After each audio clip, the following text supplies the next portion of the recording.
Imagine sitting at the dinner table with your family. You are talking, laughing, and passing a plate of food. Suddenly, your arm freezes midair. The fork slips from your fingers. You try to speak, but your jaw locks. Within minutes, your eyes roll upward, and a heavy, inescapable exhaustion washes over your brain. You fall into a deep sleep right there in your chair, food still partially chewed in your mouth. When you finally open your eyes days or weeks later, you are trapped. You can hear everything happening around you. You can see the worried faces of your loved ones, but your body refuses to move. You have become a living statue, frozen inside your own flesh. This was not a scene from a horror movie. It was the terrifying reality for over 1 million people during the early 20th century. While the world was reeling from the horrors of the First World War and desperately fighting off the catastrophic Spanish flu pandemic of 1918, a third, far more insidious nightmare was quietly sweeping across the globe. It was a disease that attacked the very seat of human consciousness, turning healthy individuals into conscious corpses. Medical history records it as Encephalitis Lethargica, but the public knew it by a much more chilling name, sleepy sickness. For more than a decade, this bizarre epidemic baffled the world's greatest scientific minds, claimed hundreds of thousands of lives, and left survivors locked in an eternal state of physical suspended animation. And then, just as suddenly as it arrived, it vanished. To this day, it remains one of medicine's greatest, most terrifying. The mystery began around 1915 or 1916. As millions of soldiers moved across the battlefields of Europe, rumors began to circulate among military doctors about a strange new illness. It didn't behave like the standard trench warfare infections. Patients weren't dying of infected wounds or gas inhalation. Instead, they were simply falling asleep and failing to wake up. By the winter of 1916, the condition had breached the civilian population. In Vienna, Austria, an extraordinary neurologist named Dr. Konstantin von Economo noticed a sudden influx of patients entering his psychiatric clinic with a bewildering array of symptoms. Some were entirely unresponsive, locked in a state of profound lethargy. Others were plagued by bizarre, uncontrollable muscle spasms, wild hallucinations, and a complete inversion of their sleep cycles, meaning they were hyperactive at night and catatonic during the day. Recognizing that he was looking at a completely novel disease, von Economo published a groundbreaking paper in April 1917. He officially named the condition Encephalitis Lethargica. He noted that while the patients looked like they were merely sleeping, this was an entirely different neurological state. You could shake them, shout at them, and temporarily wake them up. They would answer a question rationally and then immediately sink back into a deep, unnatural stupor.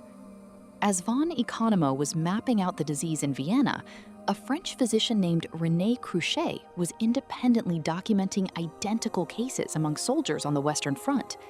The disease was spreading faster than the medical community could communicate.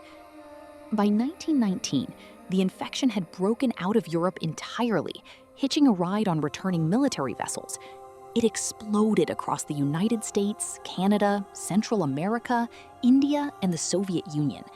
No country, climate, or social class was spared. What made Encephalitis Lethargica so profoundly terrifying was its unpredictable, shape-shifting nature. It didn't just attack the body, it dismantled the brain piece by piece. Neurologists eventually realized the disease typically progressed through two highly distinct phases, the acute phase and the chronic phase. The acute phase usually started with deceptively mundane, flu-like symptoms. A patient would complain of a sore throat, a mild headache, and a sudden spike in fever. But within hours, the neurological assault would begin.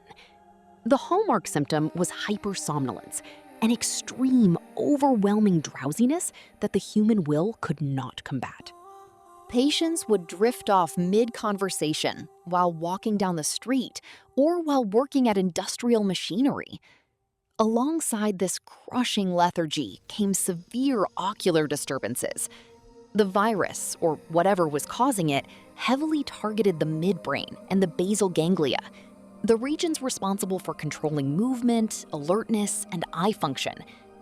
Patients suffered from double vision, drooping eyelids, and a terrifying phenomenon known as an oculogyric crisis. During these crises, the muscles controlling the eyes would spasm, forcing the eyeballs to roll permanently upward or sideways, locked in a fixed, painful position for hours or even days at a time. But the disease had an alter ego. While some patients slept endlessly, others suffered from the hyperkinetic variety. These victims experienced a horrific form of insomnia where they could not sleep for weeks. They were plagued by violent hiccups, uncontrollable muscle twitches, and sudden, severe behavioral changes. In children, the psychological shift was devastating. Up to 70% of children who survived the initial infection emerged with completely altered personalities. Previously gentle, well-behaved boys and girls suddenly became highly aggressive, impulsive, and prone to explosive temper tantrums. Doctors at the time described it as a form of moral insanity, noting that the disease seemed to erase the brain's ability to regulate social behavior or empathy. For those who survived the acute phase of the illness, the true nightmare was often just beginning. The mortality rate during the height of the epidemic was staggering, hovering around 20 to 30%. Over 500,000 people died outright during the peak years between 1918 and 1929. But for the survivors, the long-term prognosis was a slow, agonizing sentence. As the years rolled on into the late 1920s and 1930s, hundreds of thousands of survivors began to develop severe, chronic neurological complications. The most prominent of these was post-encephalitic Parkinsonism. While it shared a name with standard Parkinson's disease, this condition was far more aggressive and struck much younger populations, frequently targeting people in their 20s and 30s. Patients developed what doctors called a mask-like face. Their facial expressions froze into a permanent, emotionless stare. Their limbs grew stiff, their movements slowed to an absolute crawl, and they developed severe muscle rigidity. Eventually, many of these individuals regressed into a state of akinetic mutism. They became completely paralyzed and mute, yet their cognitive faculties remained fully intact. They were fully aware, trapped inside an unyielding shell of their own bone and muscle. Whole hospital wards across the globe were filled with these silent, motionless figures. They had to be dressed, fed, washed, and turned by hospital staff. They could look at you, they could hear you, but they could not shed a tear, wave a hand, or speak a single word to tell you they were there. They became the living statues of the 20th century, forgotten by a world that was rapidly moving on to the geopolitical chaos of the Great Depression and the prelude to World War II. The global medical community was desperate for answers. During the 1920s alone, more than 9,000 scientific papers were published on encephalitis lethargica. In 1927, the Matheson Commission was founded in the United States with massive funding, promising to find a definitive cure within 2 years. Yet every single line of inquiry led to a dead end. The most obvious suspect was the Spanish flu. Because the two epidemics overlapped so perfectly in time, many researchers argued that encephalitis lethargica was simply a rare neurological manifestation of the influenza virus. It was a logical theory. The flu was killing millions, mutating rapidly, and ravaging immune systems. However, as autopsies were performed on the brains of sleep sickness victims, scientists noticed a glaring problem. The physical damage to the brain tissue, specifically the massive inflammation and hemorrhaging in the substantia nigra, did not match the damage seen in patients who died of standard influenza complications. Furthermore, historical digging revealed that the first cases of the sleeping sickness appeared before the Spanish flu pandemic even began. Other theories emerged. Was it a specialized strain of the herpes simplex virus? Was it a focal infection caused by a neurotropic form of streptococcus bacteria? The Matheson Commission tested these hypotheses relentlessly, but could never isolate a consistent bacterial or viral smoking gun. The cerebrospinal fluid of infected patients routinely came back near normal, showing only a slight, inconclusive rise in white blood cells. Then, just as the medical world was gearing up for a prolonged fight against this terrifying neurological thief, something completely inexplicable happened. At the dawn of the 1930s, the epidemic simply stopped. The number of new acute cases plummeted globally. The sustained worldwide transmission of the disease dried up entirely. It didn't fade away due to a vaccine, an antibiotic, or a quarantine effort. It just vanished back into the shadows of medical history, leaving behind a massive trail of destruction and a generation of frozen survivors. Decades passed, and the world largely forgot about Encephalitis Lethargica. The frozen patients remained in chronic care facilities, growing older, kept alive by modern nursing. But the story had one final dramatic chapter left to play out in the late 1960s.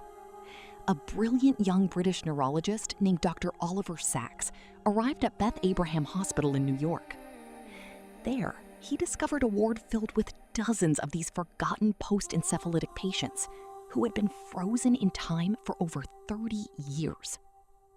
In 1969, Dr. Sacks began experimenting with a groundbreaking new drug called L-DOPA, which had shown success in treating standard Parkinson's disease.